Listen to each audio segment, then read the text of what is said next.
Alors, il y a une question qui revient souvent chez les sophrologues débutants qui est: est-ce que je dois imposer à mon sophronisé qui a une phobie ou qui a une pulsion d'aller voir un psychologue en parallèle? C'est une question qu'on aborde en formation, je pense, pour la plupart des formations, mais je pense qu'on ne donne pas assez de profondeur sur le pourquoi c'est important qu'il y ait un accompagnement psy à côté.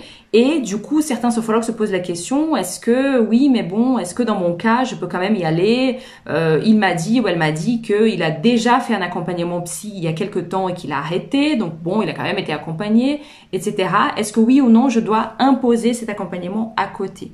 Donc, je vais essayer avec cette vidéo de vous expliquer pourquoi l'accompagnement psy est indispensable dans certains cas, et j'espère ça va être plus clair pour vous de faire ce choix d'imposer ou pas l'accompagnement psy, et qu'est-ce que vous pouvez faire aussi à côté si vous ne pouvez tout simplement pas imposer, parce que après tout vous avez un adulte face à vous et vous pouvez pas l'obliger de faire ce qu'il n'a pas envie de faire. Donc, alors, n'oubliez pas, et c'est bien un rappel, parce que si vous êtes déjà sophrologue, vous savez très bien que il y a un principe de base en sophrologie qui est la réalité objective.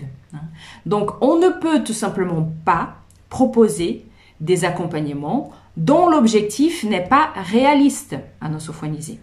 Et très souvent, quand il est question de phobie ou quand il est question de pulsion, ce n'est tout simplement pas réaliste de proposer un accompagnement dont le but serait de venir à bout d'une pulsion ou de venir à bout d'une phobie, avec seulement quelques séances de sophrologie. Même si ces quelques séances vont potentiellement être 14, 16, 18, il y a quand même une peur, il y a quand même une émotion qui est très difficile à vivre à l'origine de cette phobie ou de cette pulsion. Et si le sophronisé ne passe pas par la case comprendre d'où ça vient, comprendre son origine, tout simplement, l'accompagnement que vous, sophrologue, allez proposer ne va pas être efficace.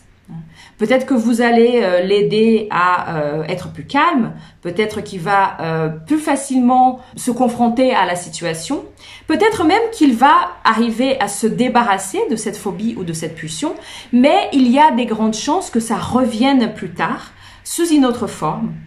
Donc, dans le meilleur des cas, meilleur entre guillemets, votre accompagnement peut être efficace dans certains cas, mais le problème à l'origine n'est pas vraiment résolu et du coup, cette phobie ou cette pulsion peut se déplacer de la nourriture aux achats, par exemple. Donc, à la fin, c'est pas vraiment efficace. Ou alors, votre accompagnement va carrément pas être efficace, c'est-à-dire qu'à la fin de l'accompagnement, il vous dira non, je n'ai pas atteint mon objectif.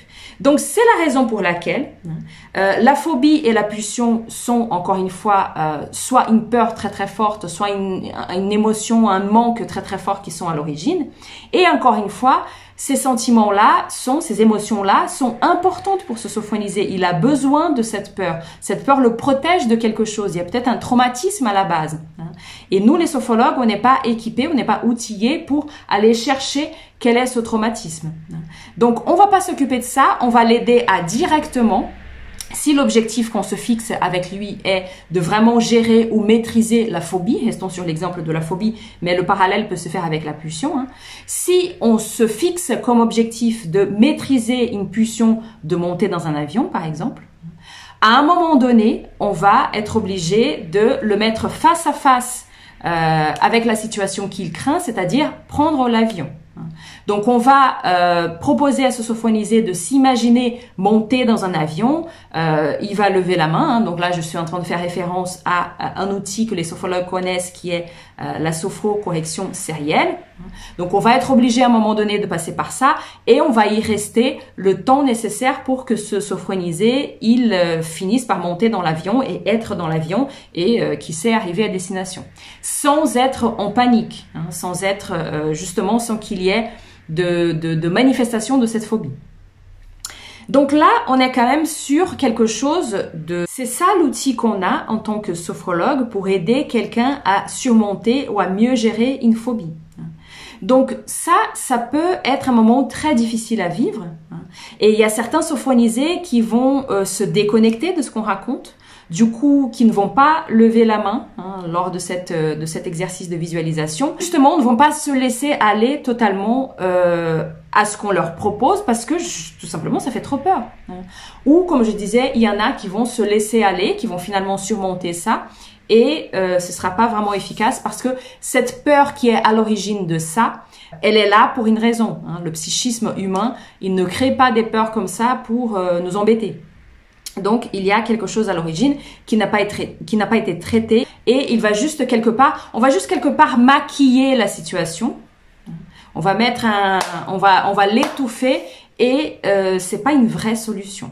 Donc, c'est la raison pour laquelle ce n'est pas réaliste. Donc, ça, c'est quelque chose qui doit être expliqué de façon sincère à vos sophronisés qui ne seraient pas d'accord pour aller voir un psy. Je pense qu'il faut clairement leur dire que ce n'est pas réaliste de se dire que vous allez ne plus avoir cette phobie, ne plus avoir cette pulsion uniquement avec des séances de sophrologie. Donc déjà ça doit être dit. Et si cette personne insiste, non, non, non, non, non, je veux faire des séances de sophrologie et je ne veux pas aller voir un psy, je serais d'avis que vous ne refusiez pas cet accompagnement, mais que vous n'alliez pas sur un objectif tel que gérer la phobie de l'avion. Parce qu'encore une fois, ce n'est pas réaliste. Vous n'allez pas y arriver. Donc, vous pouvez très bien proposer à cette personne un accompagnement qui sera un accompagnement pour gérer le stress, pour se calmer. Vous allez lui donner des outils pour se détendre, pour gérer le stress, encore une fois, pour mieux respirer, etc. Mais en sortant du contexte phobie ou du contexte pulsion. C'est juste une gestion du stress un peu plus générale de la vie, dans la vie. Donc cette personne va faire des exercices de respiration, il va se visualiser dans des endroits qui le calment, etc. Il sera un peu plus outillé pour être moins paniqué dans sa vie d'une manière générale, mais en dehors du contexte de la phobie. Ça, c'est ce qu'on peut proposer à quelqu'un.